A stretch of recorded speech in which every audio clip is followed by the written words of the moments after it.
এত বছর ইউনিফর্ম পরছি, সেনাবাহিনী রক্তে রক্তে মিশে গেছে। ইউনিফর্ম খুলতে হবে ভাবতে কষ্ট লাগে। যদি এর চেয়ে লেভেল অন্যদিকে যায়, তার সমুচিত ব্যবস্থা আমরা নিব।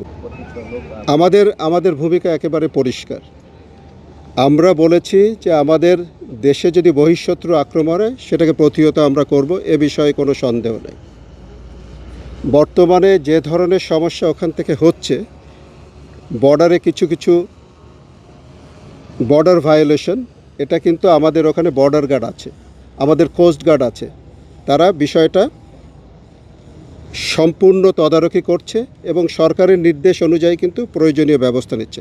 আমরা কিন্তু খুব প্রস্তুত আছি, যদি এর চেয়ে লেভেল অন্যদিকে যায়, তার সমুচিত ব্যবস্থা আমরা নিব। আমাদের শুধু সেনাবাহিনী, আমি জানি নৌবাহিনী, বিমান বাহিনী, তারাও প্রস্তুত। বাট এখনও পর্যন্ত এমন কিছু হয় নাই যাতে ডিফেন্স ফোর্সকে চলে যেতে হবে। আপনারা জানেন যে সব কিছুর একটা লেভেল আছে, ডিপ্লোম্যাটিক লেভেল ফেল করলে আমাদের যে বর্ডারে যারা আছে তারা হোম মিনিস্ট্রির আন্ডারে, তারা ফেল করে, তার কোনো ডিফেন্স। এই ধরনের কর্মকাণ্ডের জন্য ডিফেন্স আগে চলে গেলে তাহলে আমাদের মনে হবে যে আমরা যুদ্ধ করতে যাচ্ছি। আমরা তো যুদ্ধ করতে চাই না, আমরা সবাই সঙ্গে বন্ধুত্ব বজায় রাখতে চাই। বাট কেউ যদি যুদ্ধ চাপাই দিতে চায় বা কোনো কারণে যদি আমাদের সার্বভৌমত্ব ক্ষুণ্ণ হয়, তাহলে তো আমরা ছেড়ে দেব না।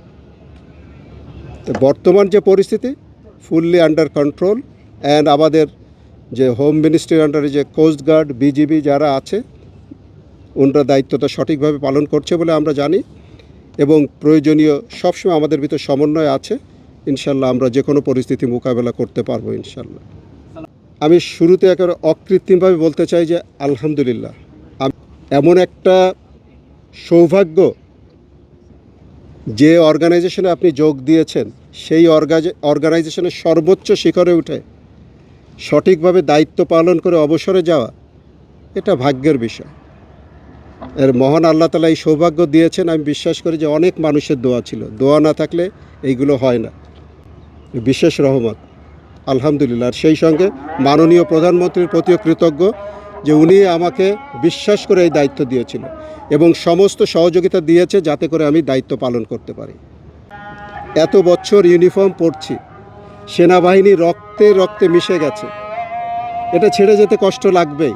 ইউনিফর্ম খুলতে হবে ভাবতে কষ্ট লাগে, বাট সেই সাথে অত্যন্ত আনন্দের যে আমি আমার দায়িত্ব সুন্দরভাবে পালন করতে পেরেছি। আমি অত্যন্ত খুশি যে সেনাবাহিনীতে আমি যোগদান করেছিলাম একজন সেকেন্ড লেফটেন্যান্ট থেকে, আজ সেই সেনাবাহিনী প্রধান হিসেবে 3 বছর সফলতার সাথে সমস্ত প্রদত্ত দায়িত্ব পালন করার পরে অবসরে যাচ্ছি।